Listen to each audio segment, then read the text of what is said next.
Hello everyone, once again very warm welcome to our channel. This is Barkha ma'am, your aptitude guru. So my dear class 12th students, भाई board exam की सफर की शुरुआत हो चुकी है आपकी अपनी बरखा मैम के साथ में। यदि आपने क्लास 12th में आईटी, आईपी, एआई या सीएस जो भी सब्जेक्ट ऑप्ट किया हुआ है, सो 100% फ्री ऑफ कॉस्ट सारे वीडियो लेक्चर्स मिल जाने विद 100% फ्री ऑफ नोट्स। जी हाँ, बिल्कुल सही सुन रहे हैं आप लोग। आज के इस सेशन में हम डिस्कस करने वाले हैं class 12th IP as per schedule, as per your demand कि ma'am class 12th IP Python pandas 1 हमने कर लिया है, बट सीएसवी फाइल्स क्या होती है वो समझ नहीं आया, तो लेकर आ चुकी हूँ आपके सामने class 12th IP Python pandas 1 का मोस्ट इंपॉर्टेंट टॉपिक जो कि आपके सिलेबस में दिया हुआ है, जो एक चैप्टर में सुमिता अरोरा की बुक में मेंशन किया हुआ है, जिसका नाम है importing and exporting CSV files and data frame. जी हाँ, अब पाइथन पेंडास 1 को पूरा कंप्लीट कर लिया है। पाइथन पेंडास 1 वाला पार्ट ही आपसे आपकी बोर्ड एग्जाम में पूछा जाएगा, ये भी आपको अच्छे से क्लियर है। देखो, लेटेस्ट सिलेबस के साथ में हम पढ़ाई कर रहे हैं और लेटेस्ट सिलेबस के आधार पर ये बता दूं मैं आपको कि आपके सिलेबस में पहली यूनिट में ये एक लाइन लिखी हुई है, importing and exporting CSV files and data frame. आखिर ये होता क्या है, सीएसवी फाइल क्या होता है, इसका लॉजिक आज तक समझ नहीं आया मैम। डेटा फ्रेम से आप किसी एक्सटर्नल फाइल को कैसे कनेक्ट कर सकते हो, ये सब आज समझेंगे, तो आपके सारे डाउट्स क्लियर हो जाने वाले हैं। सो पाइथन पेंडास 1 के सारे वीडियो लेक्चर्स अवेलेबल है, फुल प्लेलिस्ट का लिंक आपको डिस्क्रिप्शन में मिल जाएगा, जहां हमने सीरीज और डेटा फ्रेम को डिटेल में समझा है प्रैक्टिकल के साथ। हाँ जी, तो आज भी सीएसवी फाइल को हम प्रैक्टिकल के साथ ही समझने वाले हैं। सुमिता अरोरा की बुक में ये आपको चैप्टर नंबर 4 के नाम से मिलेगा, बट क्योंकि आपके लेटेस्ट सिलेबस में यूनिट 1 में ही दिया हुआ है, तो मैंने इसको यूनिट 1 के पार्ट 3 के नाम से आज आपके सामने रिप्रेजेंट करना है। ओके जी, चलिए तो करते हैं शुरुआत सीएसवी फाइल्स के साथ। ओके, तो अब रेडी हो अपने बोर्ड एग्जाम को फोड़ कर आने के लिए क्लास 12th वाले? तो जरा जल्दी से कमेंट सेक्शन में एक थम्स अप देके बता दो कि yes ma'am we are ready. और कंप्यूटर साइंस के पेपर में हम पूरे 100 में से 100 स्कोर करेंगे। इतिहास गवाह इस बात का, बच्चे लेकर आए हैं आराम से। बस करना क्या है, आपको मेरे साथ शुरुआत से लेकर आखिरी तक मेहनत करनी है ना। यदि मेरे साथ मेहनत करोगे मिलके तो 100% आप अच्छा अचीव करोगे, है ना। This is a big motivation for you all. चलिए, तो अब बात कर ले importing and exporting data between CSV files. तो देखो, पहली बात तो ये कि पाइथन पेंडास में 2 डेटा स्ट्रक्चर्स होते हैं, सीरीज और डेटा फ्रेम। सीरीज और डेटा फ्रेम क्रिएट कैसे करना है और इसके कौन कौन से ऑपरेशन से कौन कौन से फंक्शन से, ये तो डिटेल में समझ लिया प्रैक्टिकल के साथ। लेकिन अब इस डेटा फ्रेम को, जो कि इस तरीके का 2 डायमेंशनल डेटा स्ट्रक्चर होता है, इस डेटा फ्रेम के डेटा को आप कैसे किसी सीएसवी फाइल में स्टोर करते हो, या सीएसवी फाइल के डेटा को कैसे आप अपनी डेटा फ्रेम में लेकर आते हो, वो हम आज के सेशन में जानेंगे। उससे भी पहले आखिर ये सीएसवी फाइल होता क्या है? सीएसवी फाइल का फुल फॉर्म होता है बेटा कॉमा सेपरेटेड वैल्यू। क्या होता है? Comma separated values. ठीक है जी, आई बात समझ में? मतलब जब आप कोई भी रो कॉलम वाला डेटा क्रिएट करते हो और वो कॉमा से सेपरेट होता है, जैसे फॉर एग्जांपल मैंने यहाँ लिखा role number, name, class, fees, ठीक है, और कॉन्टैक्ट नंबर। तो यहाँ पर जो सीएसवी फाइल होगी वहां role number, name, class, fees इस तरीके से कॉमा से सेपरेट होगी। ठीक है, सपोज रोल नंबर, नाम, क्लास, फीस वगैरह कॉमा से सेपरेट होगी। तो सीएसवी फाइल में जो डेटा होता है वो कॉमा सेपरेटेड वैल्यूज होती हैं। हर एक कॉलम, हर एक रो की वैल्यू कॉमा से सेपरेट होती है। ठीक है जी, और ये सीएसवी फाइल को हम कहाँ क्रिएट करते हैं? किसी भी डॉक्यूमेंट में, टेक्स्ट डॉक्यूमेंट में, एक्सेल स्प्रेडशीट में क्रिएट कर सकते हो। अब आप सोच रहे हो मैम क्या बात कर रहे हो, एक्सेल में तो हम स्प्रेडशीट बनाते हैं और नोटपैड में तो हम टेक्स्ट डॉक्यूमेंट बनाते हैं, तो वहाँ कॉमा सेपरेटेड वैल्यूज को कैसे स्टोर करोगे? उसको स्टोर करने के लिए आपको .csv से फाइल को स्टोर करना होगा। जो भी फाइल को क्रिएट करोगे, जिस भी नाम से क्रिएट करोगे, उसको सेव करोगे जब, तब ध्यान रखना, जब सेव करोगे तब .csv से उसको सेव करना, तब आपकी फाइल एक CSV फाइल बनेगी। मतलब इस तरीके से कॉमा सेपरेटेड फाइल बन जाएगी। ठीक है जी, अब इसकी जरूरत क्या है? देखो, डेटा फ्रेम में जो डेटा होता है वो तो इस तरीके से होता है, रो कॉलम इंडेक्स के साथ में अरेंज होता है। लेकिन व्हाट अबाउट जब आपको डेटा फ्रेम के डेटा को एक्सटर्नल किसी फाइल के साथ में लिंक करना है, या वहां से कोई डेटा उठा के आपको अपने डेटा फ्रेम में लाना है, तो उससे बेस्ट ऑप्शन होता है उसके लिए CSV फाइल। ठीक है, समझ गए? So when we create a data frame by importing data from CSV file where values are separated by commas, similarly we can store export data in a data frame as a .csv file. अब यहाँ पे आप 2 काम कर सकते हो। क्या कर सकते हो? या तो CSV फाइल से डेटा को रीड करो। जब CSV फाइल से डेटा को रीड करते हो तो कहाँ आता है वो? CSV फाइल से जब डेटा को रीड करते हो तो वो डेटा फ्रेम में आ जाता है। कहाँ आ जाता है? डेटा फ्रेम में। और इसको क्या कहते हैं हम? तो इसको हम कहते हैं बेटा कि हम यहाँ पर क्या कर रहे हैं, फाइल को इंपोर्ट कर रहे हैं। कहां से? CSV फाइल से आप फाइल को इंपोर्ट कर रहे हो अपने डेटा फ्रेम में। ठीक है। और वहीं जब आप डेटा फ्रेम के डेटा वैल्यूज को CSV फाइल में ले जाते हो, ध्यान से समझना, जब आप डेटा फ्रेम की वैल्यू को CSV फाइल में ले जाते हो तो इसको कहते हैं कि हम यहाँ पे मैम डेटा फ्रेम को एक्सपोर्ट कर रहे हैं किसी फाइल के अंदर, ठीक है। मतलब आप यहाँ पे डेटा फ्रेम को एक्सपोर्ट कर रहे हो और यहाँ डेटा फ्रेम में डेटा को इंपोर्ट करके लेकर आ रहे हो, ठीक है। जब डेटा फ्रेम में डेटा आता है तो CSV फाइल को रीड करते हैं, CSV फाइल को रीड करके डेटा आप डेटा फ्रेम में लेकर आते हो, ठीक है। और जब डेटा फ्रेम से डेटा को एक्सपोर्ट करते हो CSV फाइल में तो यहाँ आप डेटा फ्रेम से डेटा को ले जाते हो CSV फाइल में। तो इसके लिए यहाँ दो फंक्शंस यूज होते हैं। मेरी बात समझ में आ रही है? अब आखिर वो दो फंक्शंस क्या है, तो ध्यान से उन फंक्शंस के नाम समझ लेना बेटा, क्योंकि ये एग्जाम में आता है और ये आपसे MCQs में भी पूछा जाता है 100%, है ना। इंपोर्ट के लिए यूज किया जाता है यहाँ पे read CSV function, read underscore CSV function, और एक्सपोर्ट के लिए यूज किया जाता है यहाँ पे जो फंक्शन वो है टू CSV फंक्शन। कौन सा फंक्शन? To CSV function. इनके अपने पैरामीटर्स है। बस कहानी सिर्फ इतनी है जो आपको याद रखनी है, वो ये कि CSV फाइल को इंपोर्ट करने के लिए रीड CSV फंक्शन और CSV फाइल से डेटा को एक्सपोर्ट करने के लिए यहाँ यूज करते हैं हम टू CSV फंक्शन, ठीक है। और इसी को मैं प्रैक्टिकली आपको बताने वाली हूँ, तो पूरे अभी सेशन में हम इसी पर डिटेल में बात करने वाले हैं। तो कहानी सिर्फ आपको इतनी याद रखनी है कि CSV फाइल से डेटा को जब डेटा फ्रेम में ले जाते हो तो रीड CSV, क्योंकि हम CSV फाइल के डेटा को रीड कर रहे होते हैं, और जब डेटा फ्रेम के डेटा को CSV फाइल में ले जाके स्टोर करते हो ना तो टू CSV फंक्शन होता है। एक याद रहेगा तो दूसरा अपने आप याद रहेगा, है ना, क्योंकि बच्चे यहाँ बहुत कंफ्यूज होते हैं, आई नो दैट, है ना। चलो अब इंपोर्ट कैसे करना है और किस डेटा को इंपोर्ट करेंगे मैम और कैसे करेंगे ये प्रैक्टिकली समझेंगे। तो importing a CSV file to a data frame, एक CSV फाइल के डेटा को डेटा फ्रेम में लेकर आना है तो पहले हमारे पास में CSV फाइल होना चाहिए मैम, है ना। भाई CSV फाइल नहीं होगी तो डेटा फ्रेम में कैसे लेकर आओगे? तो हम यह मान के चल रहे हैं कि हम एक CSV फाइल बनाते हैं जिसका नाम है रिजल्ट डेटा डॉट CSV। अब वो जो CSV फाइल है वो बेसिकली फाइल आपकी कुछ इस तरीके से होगी। मान लो roll number, name, eco, maths, ये कॉलम्स हो गए और ये उनकी वैल्यूज होगी। अर्नब, कृतिका, दिव्यम, विवान, 5 स्टूडेंट है, उनके इको और मैथ्स के मार्क्स है। इस टाइप की एक CSV फाइल बनाएंगे जिसको हम स्टोर करेंगे रिजल्ट डेटा डॉट CSV के नाम से। अब CSV फाइल बनाओगे तो डॉट CSV से सेव करोगे। कहाँ सेव करोगे, किस फोल्डर में? तो मान लो कि C ड्राइव में, NCERT में आप सेव कर रहे हो, या D ड्राइव में, F ड्राइव में, डेस्कटॉप पे, डाउनलोड पे, जहां सेव करना है। तो बेटा पूरा पाथ ध्यान रखना होगा, ठीक है। Now in order to practice the code while we progress you are suggested to create this CSV file. First we need to create this CSV file. अब CSV फाइल को हम कहाँ क्रिएट कर सकते हैं? स्प्रेडशीट में भी क्रिएट कर सकते हो, एक्सेल में भी क्रिएट कर सकते हो, या फिर आप टेक्स्ट डॉक्यूमेंट में भी क्रिएट कर सकते हो, मतलब नोटपैड पर भी। नोटपैड, एक्सेल दोनों सपोर्ट करते हैं CSV फाइल को, ठीक है। और जहां भी सेव करोगे वो पाथ आपको ध्यान रखना है। तो you need to save this file first. से एक बार फाइल को सेव करोगे तो फिर उस फाइल के डेटा को आप डेटा फ्रेम में एक्सेस कर पाओगे। अब डेटा फ्रेम में डेटा को एक्सेस करना होता है तो ऑब्वियस है कि डेटा फ्रेम पेंडास का एक डेटा स्ट्रक्चर है। तो first of all we need to import pandas as PD, है ना, पेंडास एज PD। जब आपने पेंडास लाइब्रेरी को इंपोर्ट कर लिया है तो मार्क्स नाम की एक डेटा फ्रेम बनाएंगे जिसमें PD dot read CSV function को कॉल करेंगे। अब रीड CSV फंक्शन क्या करेगा? CSV फाइल के डेटा को रीड करके लेकर आएगा। कौन सी फाइल? CSV फाइल रिजल्ट आउट वाली। तो यहाँ पे आप पूरा पाथ लिखोगे फाइल का। C ड्राइव में, NCERT में रिजल्ट डेटा डॉट CSV नाम की फाइल है, इस फाइल को रीड करेगा रीड CSV फंक्शन। और जो फाइल है वो आपकी कॉमा से सेपरेट है। अगर आप उसमें हेडर चाहते हो ऊपर, मतलब उसके कॉलम के इंडेक्सेस चाहते हो, है ना, हेडर जो है ये roll number, name, eco, maths, तो आप हेडर की वैल्यू यहाँ ट्रू सेट करना, अदरवाइज डिफॉल्ट इसकी वैल्यू 0 सेट होती है। और जैसे ही प्रिंट करवाओगे डेटा फ्रेम को तो आप देखोगे कि जो CSV फाइल का डेटा था वो इस मार्क्स नाम की डेटा फ्रेम में आ चुका होगा, ठीक है। देखिए इसका प्रैक्टिकल ध्यान से समझे। चलो तो आ जाते हैं कहां पर? हम डेस्कटॉप स्क्रीन पर। यहां से मैं सबसे पहले तो क्या करती हूँ, डेस्कटॉप पे ही एक फाइल क्रिएट कर लेती हूँ, ठीक है। टेक्स्ट डॉक्यूमेंट, इस पे मैंने राइट क्लिक किया और यहाँ आप देखो न्यू पे आ गए, और न्यू पे हम एक टेक्स्ट डॉक्यूमेंट बना रहे हैं। आप एक्सेल की फाइल भी बना सकते हो, डजंट मैटर, ओके। इस पर डबल क्लिक करते हैं और इसको ओपन कर लेते हैं, ठीक है। ये फाइल आपकी यहाँ पे ओपन हो चुकी है, डन। अब यहाँ हम एक कॉमा सेपरेटेड फाइल क्रिएट करते हैं।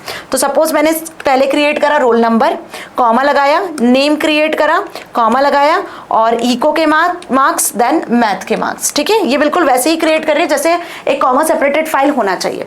रोल नंबर 1 है, कॉमा लगा रही हूँ, नेम लिख देते हैं सपोज राहुल, कॉमा, मैथ्स के और इको के मार्क्स कॉमा लगा के लिख देते हैं, डन। फिर इसी तरीके से दूसरा रोल नंबर एंटर करते हैं, नाम लिखते हैं सपोज राम, और यहाँ पे उसके भी मार्क्स हम एंटर कर लेते हैं। तो मैं टोटल ऐसे 3 एंट्रीज आपके सामने यहाँ पे कर रही हूँ एंड होपफुली आपको ये विजिबल हो रहा होगा ना, यहाँ मैं 3 एंट्रीज कर रही हूँ, ठीक है। थर्ड एंट्री कर लेते हैं सपोज श्याम नाम से, ओके जी, और उसके भी बच्चे के मार्क्स हम यहाँ पे इको और उसके एंटर कर लेते हैं। सो आप देख पा रहे हो यहाँ पर ये मैंने कॉमा सेपरेटेड फाइल क्रिएट कर ली है। अभी ये एक टेक्स्ट डॉक्यूमेंट है, इसको अभी हमने CSV से स्टोर नहीं किया। Now the second step is save this file by CSV extension. तो क्या करना है आपको, फाइल में आ जाना है और यहाँ से आके सेव एज कर लेना है। इस फाइल को अब हम सेव करेंगे, सपोज मैं डेस्कटॉप पे ही सेव करती हूँ और फाइल का नाम यहाँ से मैं दे देती हूँ क्या, रिजल्ट डॉट, है ना, रिजल्ट आउट डॉट CSV। क्या नाम दे देती हूँ मैं, result out dot c, result data, है ना, result data dot CSV। Result data dot CSV के नाम से डेस्कटॉप पे मैं डॉट CSV, ध्यान रखना डॉट CSV से सेव कर लेती हूँ। अब ये फाइल आपकी CSV फाइल के अकॉर्डिंग सेव हो चुकी है। देखो डेस्कटॉप पे आ गई, ये आ गई आपकी रिजल्ट डेटा वाली और एक्सेल के फॉर्मेट में आई है। समझ में आई बात। इसको डबल क्लिक करके ओपन करोगे तो आपको बकायदा आपकी वो CSV फाइल दिखेगी जो अभी हमने डेटा एंटर किया। आप देख पा रहे हो यहाँ पे वही फाइल आपको विजिबल हो रही है, ठीक है। इसको क्लोज कर देते हैं। अब इतना समझ में आ गया कि पहले तो CSV फाइल हमने क्रिएट करना सीख लिया। अब आ जाते हैं हम कहाँ पर, पाइथन IDLE पर, ठीक है जी, क्योंकि अब हमें क्या करना है, डेटा फ्रेम में CSV फाइल के डेटा को लेकर आना है मैम। तो पाइथन IDLE स्टार्ट हो चुका है, ओके जी। यहाँ पे चाहो तो कोड आप इंटरप्रेटर मोड में भी लिख सकते हो, चाहो तो आप एक फाइल बना के भी कोड लिख सकते हो। सपोज मैं एक नई फाइल क्रिएट कर लेती हूँ, ठीक है, हमें इस फाइल को बाद में भी यूज करना है। अब इस फाइल में मैं यहाँ पर क्या करती हूँ, सबसे पहले तो इंपोर्ट कर लेती हूँ, import PD pandas as PD, ठीक है। हमने पहले तो डेटा फ्रेम pandas लाइब्रेरी को इंपोर्ट कर लिया, import pandas as PD, code आपको दिख रहा होगा, ठीक है। अब यहाँ पे क्या करना है, हमें एक डेटा फ्रेम बनाना है। तो मार्क्स नाम की एक डेटा फ्रेम बनाती हूँ, इज इक्वल्स टू, इसमें लिखेंगे PD dot read CSV function. Read के बाद अंडरस्कोर लगाना, CSV सब स्मॉल में आएगा बेटा। रीड CSV फंक्शन क्या करेगा, रीड CSV फंक्शन उस CSV फाइल को रीड करेगा। अब CSV फाइल का पूरा पाथ लिखना है हमें, तो CSV फाइल का पूरा पाथ लिखना है तो पहले तो हम CSV फाइल का पाथ कॉपी कर लेते हैं यहाँ से, क्योंकि बेटा पाथ लिखने में गड़बड़ हो सकती है ना। तो हम आ जाते हैं इस फाइल के प्रॉपर्टीज पर और यहाँ आपको पूरा पाथ दिख रहा है, like C drive users admin desktop और रिजल्ट डेटा नाम की आपकी फाइल है। तो मैंने यहाँ से इस पाथ को कॉपी कर लिया है, ठीक है। और कॉपी करके अब जहां हमने रीड CSV फंक्शन लिखा था, यहाँ पे हम क्या कर लेते हैं, इसको बेसिकली पेस्ट कर लेते हैं, ठीक है। तो अब यहाँ पे हम इसको कंट्रोल V से पेस्ट कर लेते हैं। आप देखो यूजर्स में एडमिन में डेस्कटॉप पे बेसिकली आपको ये फाइल दिख रही है। फाइल का नाम लिख लेते हैं, क्या है फाइल का नाम, रिजल्ट डेटा, नाम सही लिखना, डॉट CSV एक्सटेंशन लगाना मत भूलना, और सिंगल या डबल इन्वर्टेड के अंदर ही आपको पूरा फाइल का पाथ लिखना है, ठीक है जी। इस चीज का और ध्यान रखना है, या तो सिंगल इन्वर्टेड या डबल इन्वर्टेड। अब एक काम की चीज जो ध्यान रखनी है वो ये कि यहाँ पे सब जगह बैकस्लैश लगा हुआ है, मतलब फॉरवर्ड स्लैश लगा हुआ है, जो ऑलरेडी क्या है, जो ऑलरेडी आपका पाइथन में रिजर्व्ड है एस्केप कैरेक्टर्स के लिए। तो यहाँ पे वो फाइल के पाथ में एक्सेप्ट नहीं करेगा, तो या तो इसके लिए डबल फॉरवर्ड स्लैश लगाओ या इसको बैक स्लैश में कन्वर्ट कर दो, ठीक है। दोनों में से कुछ भी एक चीज आप यहाँ पे कर सकते हो, क्योंकि ये वाला जो साइन है ना स्लैश वाला, ये ऑलरेडी रिजर्व्ड है, तो हम इसको डबल स्लैश में कन्वर्ट कर देते हैं, या फिर आप इसको बैक स्लैश में भी कन्वर्ट कर सकते हो, ठीक है। दोनों चीजें पॉसिबल है।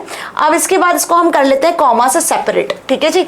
तो कॉमा से सेपरेट कर लेते हैं और सेप पैरामीटर लगाते हैं और उसमें लिख देते हैं कि भाई ये फाइल जो है आपकी कॉमा से सेपरेट होनी चाहिए। चाहो तो हेडर पैरामीटर को यूज करो या नहीं करो ना। इसके बाद में कर लेते हैं प्रिंट डेटा फ्रेम को। अब डेटा फ्रेम को आपको प्रिंट करवाना है तो डेटा फ्रेम को हमने यहाँ पर प्रिंट करवा लिया। इतना समझ में आया।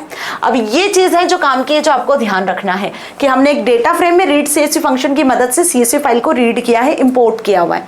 अब इस पर्टिकुलर पाइथन की फाइल को भी सेव कर लो। कंट्रोल S से इस फाइल को मैं सेव कर लेती हूँ सपोज डेस्कटॉप पे। अब पाइथन फाइल है तो किससे सेव होगी बेटा, पाइथन फाइल है तो मैम सेव होगी .py एक्सटेंशन से। तो r.py से मैंने इस फाइल को सेव कर लिया और F5 से इसको रन करते हैं। और जैसे ही रन करेंगे तो देखते हैं क्या CSV फाइल जो हमने बनाई है अभी डेस्कटॉप पर, उसका डेटा मार्क्स नाम के डेटा फ्रेम में आया है। So now I press F5 and here's the answer is. आप देखो ये एक CSV फाइल का डेटा ऑलरेडी यहाँ आ चुका है। Roll number, name, eco, math, जो बेसिकली हमने वहां पर ऊपर हेडर दिया हुआ था वो बन गया है कॉलम का इंडेक्स, और रो इंडेक्सेस डिफॉल्ट 0 1 2 आपको विजिबल हो रहे हैं। और वो पूरा डेटा 1 2 3 राहुल, राम, श्याम और मार्क्स, इको और मैथ्स के एज इट इज आपके मार्क्स नाम के डेटा फ्रेम में आ चुके हैं। यदि बिलीव नहीं होता है तो यहाँ पे मैं फिर से लिखती हूँ सिर्फ इतना ही, प्रिंट ब्रैकेट में लिखती हूँ मार्क्स, तो आप देखोगे अगेन आपको आउटपुट मिल जाएगा। ठीक है जी, तो बात समझ में आ गई है कि मार्क्स नाम के डेटा फ्रेम में रिजल्ट डेटा डॉट CSV का डेटा इंपोर्ट हो चुका है। अब ये हेडर हटाना है, roll number name eco maths, तो इसके लिए क्या करोगे, इसके लिए आप हेडर इक्वल्स टू 0 सेट कर दोगे तो हेडर नहीं दिखेगा। ठीक है, तो ये कोड समझ में आ गया। अब यहाँ पे पैरामीटर समझ लेते हैं। रीड सीएसवी फंक्शन जो है वो बेसिकली आपका डेटा को इंपोर्ट करता है सीएसवी फाइल से, जहां पे फाइल का पाथ आप पूरा प्रॉपर लिखते हो। ठीक है, वो भी डबल इन्वर्टेड्स में। द पैरामीटर सेप, सेप नाम का जो पैरामीटर है वो ये बताता है कि वैल्यूज आपकी कॉमा से सेमीकोलन से किससे सेपरेट है। The parameter header specify the number of row whose values to be shows as used as column names. ठीक है, कॉलम के नाम में आपको कौन सी रो को शो करवाना है। It also marks the start of the data to be fetched. Header equals to 0 implies that column names are inferred from the first line of file by default header equals to 0। देखो ये default है header equals to 0, चाहो तो set करो या तो मत करो। Understood, header equals to 0 default set होता है, तो जो भी पहला कॉलम की वैल्यू होती है ना वो आपके कॉलम हेडर यहाँ ऑटोमेटिकली बन जाता है। डन। अब इसके बाद मैम ये तो समझ में आ गया। फॉर एग्जाम्पल कि we can exclusively specify column names using the parameter name while creating the data frame using read CSV function. अब आप चाहते हो कि कॉलम के नाम आप खुद एक्सक्लूसिवली दो, है ना, आपने जो डेटा फ्रेम में जो सीएसवी फाइल से डेटा लिया हुआ है वहां जो कॉलम के नेम थे वो नहीं चाहते हो, आप खुद से डिफाइन करना चाहते हो। So this is again possible. Header equals to 0 ना लिखकर आप यहाँ पे क्या लिख सकते हो, नेम्स नाम का एक नेम नाम का एक लिस्ट है, एक पैरामीटर है जिसमें आप नेम्स को पास कर सकते हो। जैसे फॉर एग्जांपल कि अभी जो हमारी डेटा फ्रेम विजिबल हो रही है वो डेटा फ्रेम कुल मिला के कैसे विजिबल हो रही है, यहाँ पे RN नेम और इको और मैथ जो CSV फाइल में हेडर थे वही हेडर शो हो रहा है। भाई हमें अब हेडर बदलने हैं, तो आपको यदि हेडर बदलने हैं तो उसके लिए क्या करोगे, उसके लिए आप names equals to RNO student name subject 1 subject 2 जो आपको चेंज करना है वो वैल्यू आप यहाँ दे दोगे और फिर प्रिंट करवाओगे तो एज इट इज आपको यहाँ पे आउटपुट मिल जाएगा। ठीक है, चलो देखते हैं कैसे। यदि ये करना चाहते हो तो क्या वाकई इसको हम इंप्लीमेंट कर सकते हैं, तो आ जाते हैं फाइल पे वापस और यहाँ पे जरा हम नेम्स नाम की एक वैल्यू देके देखते हैं। नेम्स नाम का एक पैरामीटर यूज कर लेते हैं, इज इक्वल्स टू लिस्ट बनानी है। लिस्ट में आप क्या दोगे, आप सपोज रोल नंबर की जगह पर आप पूरा लिखते हो ROLL रोल NO, ठीक है, double inverted close comma, name की जगह आप पूरा लिखते हो student name, done, then single inverted close, और यहाँ पर अब आप इको और मैथ की जगह पर क्या लिख रहे हो, सब्जेक्ट 1 सब्जेक्ट 2, तो SUB1 ओके, और मैंने यहाँ क्लोज किया इसको, देन इसी के साथ में subject 2 that is SUB2 subject 2 और लिस्ट क्लोज, ये लिस्ट हमने यहाँ क्लोज कर दी। डन, इतना समझ में आया। तो ये अब हम एक्सक्लूसिवली हेडर प्रोवाइड कर रहे हैं हमारी डेटा फ्रेम के लिए। अंडरस्टूड। कंट्रोल S से इसको सेव कर लो फाइल को और F5 से रन कर लो। देखो आउटपुट आपके सामने है, आउटपुट आपके सामने जो हेडर आपने सेट किया वो हेडर आ चुके हैं, roll number student name subject 1 subject 2, लेकिन जो फाइल में हेडर था वो भी आपको दिख रहा है। यदि ये हेडर हटाना है तो आप हेडर इक्वल्स टू सेट कर देना फॉल्स, हेडर की वैल्यू सेट कर दोगे तो ये हेडर ऑटोमेटिकली हट जाएगा। ठीक है, तो दोनों चीज आपको समझ में आ गई है कि यहाँ पे हम कैसे इसको इंपोर्ट कर सकते हैं। नाउ देखो इस तरीके से अब आपको अपनी डेटा फ्रेम दिख रही है। डन, क्लियर हुआ। चलिए अब बात करते हैं एक्सपोर्टिंग अ डेटा फ्रेम। CSV फाइल से डेटा को कैसे इंपोर्ट करना है वो तो बहुत अच्छे से आ गया मैम। अब CSV फाइल में डेटा को कैसे ले जाके आपको एक्सपोर्ट करना है डेटा फ्रेम का, वो कैसे करोगे, तो इसके लिए आपको यूज करना होगा दूसरा फंक्शन जिसका नाम है 2CSV। 2CSV function to save a data frame to text or CSV file, for example to save the data frame result DF created in previous section। मतलब जो previously हमने डेटा फ्रेम पढ़ा था वहाँ पे एक रिजल्ट DF नाम की डेटा फ्रेम देखी थी जो कुछ इस तरीके से थी, याद है, मैथ साइंस हिंदी 3 सब्जेक्ट के मार्क्स थे स्टूडेंट्स के, राइट। ये डेटा फ्रेम रिजल्ट DF नाम की डेटा फ्रेम है, क्या नाम है इसका, रिजल्ट DF। इस डेटा फ्रेम की वैल्यूज को अब हमें CSV फाइल में कॉमा सेपरेटेड वैल्यूज में स्टोर करवाना है। So what is the code you should write, result DF dot 2CSV function लिखोगे, 2CSV रीड CSV के बीच में अंडरस्कोर आएगा और आपको पूरा फाइल का पाथ लिख देना है जिस फाइल के डेटा को आपको CSV फाइल मतलब जिस CSV फाइल में आपको क्रिएट करना है। तो सपोज हमें रिजल्ट आउट डॉट CSV नाम की फाइल क्रिएट करना है, जहां क्रिएट करना है वो पूरा पाथ आपको मेंशन करना होगा। ठीक है, और किससे सेपरेट करना है, कॉमा से सेपरेट करना है मैम। तो अब क्या होगा, रिजल्ट DF वाली जो डेटा फ्रेम है उसकी वैल्यू रिजल्ट आउट नाम की एक दूसरी जो CSV फाइल आप बनाओगे उसमें जाके कॉपी हो जाएगी। सो अगेन वही कि C ड्राइव NCERT फोल्डर में एक फाइल बनेगी, अपने आप CSV फाइल बनेगी जिसमें रिजल्ट DF डेटा पूरा as it is data frame का डेटा कॉपी हो जाएगा। अब यदि हेडर चाहते हो तो हेडर की वैल्यू 0 जीरो तो ऑटोमेटिकली ट्रू के लिए होती है, अगर नहीं चाहते हो तो फॉल्स सेट कर देना। और यदि इंडेक्सेस विजिबल नहीं करवाना चाहते हो तो इंडेक्स की वैल्यू फॉल्स सेट कर देना। डिफॉल्ट ये वैल्यू ट्रू होती है, ध्यान रखना। यहाँ पे यदि आप हेडर फॉल्स और इंडेक्स फॉल्स सेट करते हो तो ना तो आपको हेडर शो होगा आपकी CSV फाइल में, ना आपको इंडेक्सेस शो होंगे, क्योंकि डेटा फ्रेम में तो इंडेक्स दोनों होते हैं, कॉलम इंडेक्स भी होते हैं, रो इंडेक्सेस भी होते हैं। यदि वो शो नहीं करवाने तो आप इसकी वैल्यू फॉल्स और इंडेक्स की वैल्यू फॉल्स सेट कर सकते हो, ठीक है। चलो इसका भी जरा प्रैक्टिकल देखते हैं। ओके जी, तो आ जाते हैं कहाँ पर, हम आ जाते हैं हम हमारी यहाँ पर फाइल पर जहाँ हमने कोड लिखा था, ठीक है जी। कहाँ लिखा था मैम कोड? तो हमने बनाई थी एक पाइथन की फाइल, हियर इट इज। और इसको कर देती हूँ मैं क्या, यहाँ से इसको कर देती हूँ मैं यहाँ से कमेंट। ओके जी, मैंने इसको यहाँ से यहाँ तक में कमेंट कर दिया है। अब हम क्या कर रहे हैं, इसी सेम फाइल में ही हम यहाँ पर सबसे पहले एक डेटा फ्रेम क्रिएट कर लेते हैं, क्योंकि उसी डेटा फ्रेम को हमको CSV फाइल में लेकर जाना है। तो सपोज कि मैं यहाँ पर एक डेटा फ्रेम बनाती हूँ RESULT रिजल्ट DF नाम से, ठीक है। रिजल्ट DF नाम से एक डेटा फ्रेम बना लेते हैं। अब डेटा फ्रेम किससे बना ले, जल्दी बता दो, डिक्शनरी से बना लेते हैं, ठीक है। सपोज मैंने यहाँ पर डिक्शनरी में एक डेटा फ्रेम बनाया और डेटा फ्रेम में मैं यहाँ पर दे देती हूँ सबसे पहले रोल नंबर, ठीक है। स्टूडेंट का रोल नंबर दे देते हैं, इस कॉलन लगाते हैं और इसमें हम दे देते हैं इसकी वैल्यू 101, लिस्ट में दे देते हैं, ठीक है। किस में दे देते हैं इसकी वैल्यू, लिस्ट में दे देते हैं। ओके जी, तो 101 देन 102 देन 103, भाई 3 स्टूडेंट के रोल नंबर क्रिएट करेंगे। अभी हम सिर्फ डेटा फ्रेम बना रहे हैं, इस डेटा फ्रेम को हम क्या करेंगे, 2 CSV फंक्शन से एक CSV फाइल में लेकर जाएंगे। तो बहुत ध्यान से समझना, I just create here data frame only, जो हम पहले सीख चुके हैं, जो हम पहले बना चुके हैं, ठीक है। ये डेटा फ्रेम कैसे की वैल्यू पेयर से क्रिएट होती है। नाम में सपोज क्रिएट कर लेती हूँ अर्नब, ओके, राम और श्याम। डन, समझ में आ रहा है? अच्छे से कोई गलती मत करना, अदरवाइज एरर भी जनरेट होती है बेटा। तो 3 रोल नंबर्स लिखे हैं और 3 बच्चों के मैंने यहाँ पर नाम लिख लिए हैं। ओके जी, नाउ लिस्ट क्लोज करती हूँ और इसके बाद चाहो तो इनके मार्क्स भी लिख सकते हो, कॉमा लगाते हैं और इनके लिख लेते हैं मार्क्स भी, ठीक है। तो इससे एक अच्छी सी सुंदर सी डेटा फ्रेम आपकी क्रिएट हो जाएगी। नाउ लिस्ट में ही हम मार्क्स भी लिख लेते हैं, suppose 90, 80 and 70। Done, list close और करली ब्रैकेट्स क्लोज। करली ब्रैकेट से क्या होगा, एक डेटा फ्रेम क्रिएट हो जाएगी। Now I just press enter और प्रिंट करवाते हैं हम सबसे पहले तो रिजल्ट नाम की डेटा फ्रेम को, और देखते हैं क्या ये डेटा फ्रेम पहले तो क्रिएट हुई या नहीं, है ना। यदि ये डेटा फ्रेम क्रिएट हो गई आपकी तो इसको फिर 2 CSV फंक्शन से हम कॉपी करेंगे। F5 से इसको प्रेस करती हूँ, Ctrl+S करके। ओके जी, तो आप देख पा रहे हो यहाँ पे ये डेटा फ्रेम आपकी आ चुकी है। अच्छा, डेटा फ्रेम में अभी हमने फंक्शन को कॉल नहीं किया था तो अभी डिक्शनरी विजिबल हो रही है, ठीक है जी। चलो तो वापस आ जाते हैं अपनी फाइल पर। डन, अपनी फाइल पर आ जाते हैं। अभी तो हमने सिर्फ इस डिक्शनरी को प्रिंट किया हुआ है, रिजल्ट डेटा फ्रेम, ये एक डिक्शनरी है बेटा, है ना। तो रिजल्ट डेटा फ्रेम बनाने के लिए क्या करेंगे हम, सपोज RDF नाम से बना लेती हूँ और PD dot data frame function को कॉल करेंगे। डेटा फ्रेम, ध्यान रखना D कैपिटल लिखना, ठीक है। डेटा फ्रेम F कैपिटल और, है ना, डेटा फ्रेम। ये तो अभी हमने एक डिक्शनरी बनाई थी, है ना। Now PD dot data frame function को कॉल कर लिया और उसमें अब हम इस रिजल्ट DF को पास कर देते हैं, रिजल्ट DF। होपफुली आपको समझ में आ रहा होगा कि पहले हमें तो डेटा फ्रेम चाहिए और उस डेटा फ्रेम की वैल्यू को CSV फाइल में कॉपी करेंगे, है ना जी। तो क्या कर रहे हैं, हमने RDF नाम की एक डेटा फ्रेम बनाई जिसमें बेसिकली रिजल्ट DF नाम की डिक्शनरी को पास कर दिया। अब इसको प्रिंट करवाते हैं RDF को, ठीक है जी। RDF को प्रिंट करवा लेते हैं, Ctrl+S से सेव करके F5 से रन करती हूँ।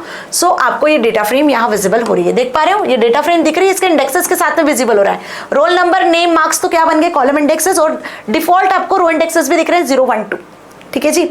अब क्या करेंगे, इस डेटा फ्रेम को जिसका नाम है RDF डेटा फ्रेम है, इस डेटा फ्रेम को CSV फाइल में, ये डेटा हमें CSV फाइल में लेकर जाना है, ठीक है। तो क्या करना है मैम, आ जाते हैं वापस कहाँ पर, अपनी फाइल पर। ओके जी, जो फाइल है हमारी, इस फाइल पर आ जाते हैं और इसके बाद एक फंक्शन लिखते हैं, ठीक है।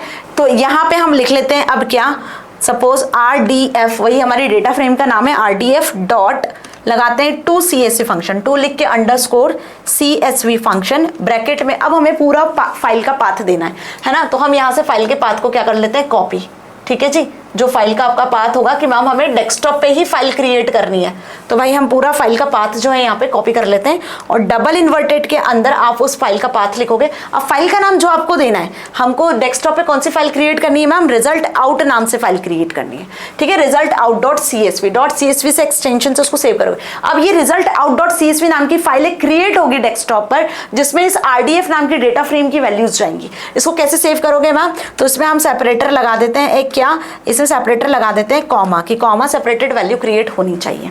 डन, इतना समझ में आ गया। कंट्रोल S से इसको सेव कर लेते हैं, F5 से इसको रन करते हैं। फिलहाल यहाँ पे देखो आपको तो वही फाइल दिख रही है अपनी, क्योंकि जो हमारा पहले का कोड है वो रन हुआ है। अब हम आ जाते हैं डेस्कटॉप पे, जरा देखो, जरा डेस्कटॉप पे एक फाइल क्रिएट हुई है क्या, yes here it is, result out नाम की आपकी फाइल आपको यहाँ दिख रही है, जो पहले नहीं थी। ये हमने क्रिएट की थी रिजल्ट डेटा, और ये रिजल्ट आउट नाम की फाइल यहाँ आ चुकी है। इसको डबल क्लिक करके ओपन करते हैं and let's see the output is here. Role number, name, marks 012, यहाँ पे इंडेक्सेस दिख रहे हैं। अभी इंडेक्स फॉल्स सेट कर दोगे तो ये नहीं दिखेंगे। 101, 102, अर्नब, राम, श्याम, रोहन, और वो सारे नाम आपको यहाँ विजिबल हो रहे हैं। ये रिजल्ट आउट नाम की फाइल है जो हमने डेटा फ्रेम से क्रिएट की है 2CSV फंक्शन की मदद से। अंडरस्टूड, बात समझ में आ गई। चलो इतना क्लियर हुआ। इंडेक्सेस अभी विजिबल हो रहे थे। अब आप चाहो तो इंडेक्सेस को हटा भी सकते हो। उसके लिए आपको क्या करना होगा, उसके लिए आपको बेसिकली यहां से ना इंडेक्स की वैल्यू को फॉल्स सेट करना होगा। क्या करना होगा, इंडेक्स की वैल्यू को फॉल्स सेट करना होगा। चलो आ जाते हैं वापस अपनी फाइल पर जहां हमने फाइल बनाई थी। Okay, where is our file, this is our file, ठीक है। इसको भी चाहो तो यहाँ से आप कमेंट कर दो तो आपको फाइल दिखेगी नहीं। फिलहाल हम यहाँ पे लिख देते हैं index is equals to false, और चाहो तो हेडर इक्वल्स टू फॉल्स भी सेट कर सकते हो। ओके, बस स्पेलिंग्स का ध्यान रखना। Index is equals to false, F capital लिखना फॉल्स का। डन, तो वो जो 012 इंडेक्स दिख रहा था ना, वो इंडेक्स भी नहीं दिखेगा। और आप कॉमा की जगह किसी और से सेपरेट करना चाहते हो तो बेटा वो भी पॉसिबल है। देखो वो कैसे, वो भी समझ ही लो। यदि कॉमा की जगह आपको सेपरेट करना है किसी और सिंबल से, @ से या हैश से या डॉलर से, तो this is also possible. Header equals to false, index equals to false set करोगे तो वो फाइल आपकी उस तरीके से विजिबल होगी। उसमें हेडर और रो और कॉलम इंडेक्स कुछ भी विजिबल नहीं होगा, ठीक है। तो हम यहाँ पर हमने इंडेक्स इक्वल्स टू फॉल्स तो लिख दिया है, हेडर इक्वल्स टू फॉल्स भी लिख देते हैं, ठीक है। तो अब आप देखोगे क्या कि यहाँ पे हेडर और जो दिख रहा था आपको फिलहाल रोल नंबर, कॉलम नेम 012, वो अब नहीं दिखेगा क्योंकि इसकी वैल्यू फॉल्स सेट कर दी है। और सेपरेटर आपको कॉमा की जगह @ लिखना है तो हमने सेपरेटर भी @ कर दिया, ठीक है। कंट्रोल S से फाइल को सेव किया और अब मैं मिनिमाइज करती हूँ उसको और रिजल्ट आउट वाली फाइल पे हम आ जाते हैं। तो देखो यहाँ पर क्या आपको फाइल में चेंजेस दिख रहे हैं। अच्छा, वहां से हमने फाइल को पहले रन नहीं किया। ओके जी, चलो आ जाओ फाइल पे, आ जाओ वापस से यहाँ पे आ जाओ। कंट्रोल S से फाइल को सेव कर लो, F5 से रन कर लो, ठीक है जी। आप देखो अपनी फाइल पे आ जाओ, रिजल्ट आउट वाली फाइल पे। ये रिजल्ट आउट वाली फाइल है। नाउ हियर्स, क्योंकि एक्सेल में क्रिएटेड है ना, क्लोज। ओके, तो एज यू सी हियर आपको डेटा दिख रहा है यहाँ पे, होपफुली आपको विजिबल हो रहा होगा, ठीक है जी। हेडर हट चुके हैं, रोल नंबर और आपका नाम और जो सब्जेक्ट के मार्क्स हैं वो आप देख रहे हो @ से सिंबल से सेपरेट हो गए, हेडर हट गए, ऊपर का रोल नंबर, मार्क्स और वो 012 जो था index equals to false, header equals to false लिखने से वो हट चुके हैं, ठीक है। तो अब आपको क्लियर हो गया कि हमने डेटा फ्रेम में जो वैल्यूज क्रिएट की थी उससे हमने यहाँ पर CSV फाइल में डेटा वैल्यूज को लेकर आ चुके हैं। एंड होपफुली आपको अब बहुत अच्छे से ये चीज क्लियर हो गई। इसके लिए क्या कोड लिखा था, कोड ध्यान रख लो। ये दोनों मैं यहाँ हाईलाइट कर रही हूँ। This is 2CSV function, RDF नाम की एक डेटा फ्रेम बनाई और उस डेटा फ्रेम को result out dot CSV function में एक्सेस कर लिया। फिर यहाँ पर हमने ऊपर क्या किया था, रीड CSV फंक्शन में CSV फाइल के डेटा को यहाँ पर मार्क्स नाम की डेटा फ्रेम में एक्सेस किया था। तो रीड CSV टू CSV दोनों फंक्शन क्लियर, दोनों के काम समझ में आ गए, दोनों के पैरामीटर्स समझ में आ गए कि पैरामीटर्स क्या काम कर रहे हैं, है ना जी। चलो, क्योंकि इसके क्वेश्चंस ना बेटा एग्जाम में आते हैं, 100% आते हैं, तो होपफुली यहां तक क्लियर है। आखिरी क्वेश्चन जो एग्जाम में आता है वो ये कि difference between pandas series and नंपाई अरे। देखो सीरीज और डेटा फ्रेम में क्या डिफरेंस है वो तो आराम से लिख दोगे। सीरीज 1D होता है, डेटा फ्रेम 2D होती है ना। सीरीज इम्यूटेबल होता है, डेटा फ्रेम म्यूटेबल होती है, और भी डिफरेंसेस है जो आप लिख कर आ सकते हो। बट सीरीज और नंपाई अरे में क्या डिफरेंस, क्योंकि ये तो एक जैसे ही होते हैं ma'am, but there is a difference. In series we can define our own labelled index. Series में आप अपने लेबल्ड इंडेक्स को डिफाइन कर सकते हो, बट नंपाई अरे में 0 1 2 3 ही इंडेक्स फिक्स होते हैं। There is no any user defined index. ठीक है, numpy array are accessed by their integer positions numbers only 0 1 2. Understood? Now the element can be indexed in descending order also. यहाँ पे descending order में भी होता है, लेकिन it starts with only 0. यहाँ पे कोई negative index नहीं होता है. If two series are not aligned, none is or missing values are generated. यदि आपने सीरीज की वैल्यू में कोई सीरीज में कोई वैल्यू नहीं दी है तो उस प्लेस में नन वैल्यू असाइन हो जाती है, बट numpy में कोई नन वैल्यू का कॉन्सेप्ट नहीं होता है. ठीक है, series require more memory. Series जब क्रिएट होती है तो मेमोरी स्पेस ज्यादा होता है, लेकिन यहाँ पे लेजर मेमोरी में क्रिएट होता है numpy array. ठीक है, सो होपफुली आपको आज का सेशन अच्छे से समझ में आया, जिसमें हमने टू CSV और रीड CSV फंक्शन को डिटेल में समझा है, प्रैक्टिकल के साथ समझाया है. होपफुली अब कोई डाउट नहीं होगा. बस ध्यान रखना कि CSV फाइल से डेटा को डेटा फ्रेम में लेकर आना है तो रीड CSV फंक्शन, और जब अपने डेटा फ्रेम से डेटा को CSV फाइल में लेकर जाना है, एक्सपोर्ट करना है, तो टू CSV फंक्शन का कॉल करते हैं, क्योंकि इसमें बच्चे बड़े कंफ्यूज होते हैं. आप इसके नोट्स चाहते हैं तो जल्दी से जाकर टेलीग्राम चैनल को ज्वाइन कर लो, और इसी तरीके के अच्छे वीडियोस आगे आपके आने वाले कमिंग चैप्टर्स के चाहते हो जो ऑन द वे है बेटा जी, तो चैनल को सब्सक्राइब कर लेना, बेल नोटिफिकेशन को ऑन कर लेना. तो मिलेगा अगले धमाकेदार सेशन में. Till then stay happy. Thank you so much.